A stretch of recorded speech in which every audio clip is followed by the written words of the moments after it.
Ce qui contrôle toute votre vie, absolument toute votre vie, c'est le sens ou la définition que vous donnez aux choses et vos émotions.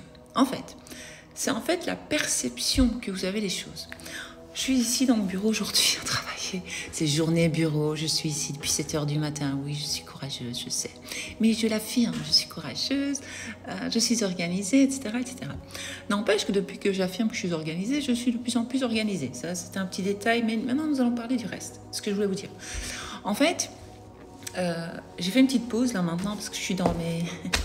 Voilà, ici, dans mes coachings, et donc j'envoie des affirmations positives aux personnes qui sont dans mes coachings, selon leurs problématiques et ce qu'elles essayent de manifester dans la réalité, mais ce n'est pas le sujet de cette vidéo. Puis j'ai fait une petite pause café, et pendant la pause, je suis tombée sur une vidéo de Tony Robbins. J'aime pas trop Tony Robbins, pour être honnête, je suis pas très fan, j'ai jamais écouté Tony Robbins, jamais regardé ses vidéos, rien que, je sais pas, j'aime pas. Ça, c'est personnel, on n'a rien contre Tony Robbins, hein, il est génial, ce que vous voulez, il aide les gens. Mais, ce qui m'a marqué, c'est ce qu'il a dit. Il a dit ceci. Il a dit, voilà, est-ce que, par exemple, vous pouvez être très très riche, mais être quand même malheureux dans la vie? Oui. Alors moi, j'ai répondu, oui, dans ma tête. Alors il a dit, est-ce que c'est possible d'être aimé, mais se sentir mal dans son couple? Alors je dis, bah oui, bien sûr. Et alors, il dit, alors il a donné plein d'exemples comme ça.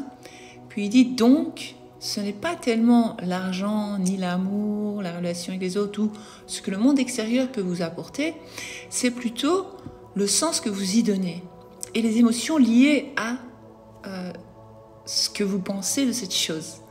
Et donc, dans la vie, pour réussir dans la vie, pour réussir quoi que ce soit, prendre confiance en soi, c'est toujours les émotions et la perception de choses. Donc, par exemple, d'une personne à l'autre, selon nos expériences passées, nous allons avoir une différente perception des choses. Nous allons prendre les choses différemment. Par exemple, il y a des personnes qui ont un humour noir ou un humour putaquin. Eh bien, certaines personnes vont bien réagir, elles vont rire, elles vont pas mal le prendre, mais d'autres, à cause de leur trauma ou à cause de leur complexe ou à cause d'un manque de confiance et d'estime en soi, vont mal prendre la blague, et parce qu'ils y donnent un sens particulier.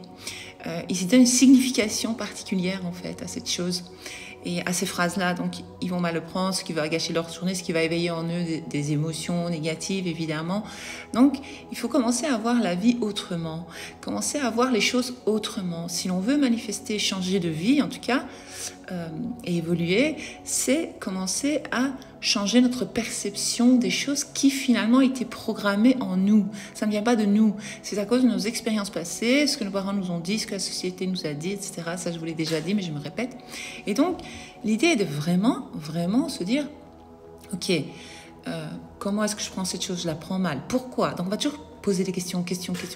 Ça, il l'a pas dit, Tony Robbins, mais ça, c'est moi, c'est Val qui vous le dit. Et donc, vous allez commencer à vous poser les bonnes questions. Tiens, pourquoi je réagis comme ça? Pourquoi cette phrase? Pourquoi? Puis vous allez remonter à la base, à la source du problème. Et la source, ça vient souvent de l'enfance ou d'un événement passé. Et donc, nous pouvons changer notre perception des choses en essayant de nous voir différemment et de voir les autres différemment et voir la vie différemment. Voilà, je vais continuer mon travail parce que j'ai encore une journée chargée, j'ai encore quelques heures devant moi à travailler aussi au bureau. Et enfin voilà, c'était juste un petit partage. En faites pas attention à ma tête, je suis pas coiffée, je suis pas maquillée, je suis pas... Voilà, mais c'est pas grave.